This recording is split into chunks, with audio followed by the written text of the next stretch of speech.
Hey everyone, in today's quick guide we're clearing up the confusion around updating the iPad mini 2 to iOS 16 or 17.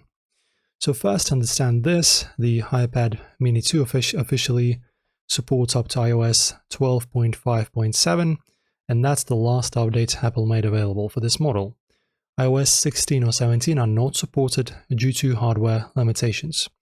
The mini 2 uses the A7 chip, which is not powerful enough to handle modern iOS updates. And don't fall for fake tools as well. You'll find websites or videos claiming you can jailbreak or force update to iOS 16 or 17. Do not trust these. They can literally break your device or install malware. There's no safe or legitimate method to update this iPad beyond iOS 12. So just consider buying a newer iPad, like for example the iPad 9th or 10th gen. They support the latest updates. So if this helps clear things up, drop a like and consider subscribing for more tech tutorials.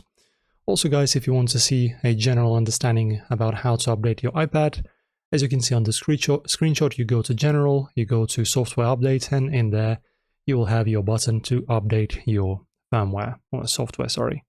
So comment below if you're still using this iPad, and I'll catch you in the next guide.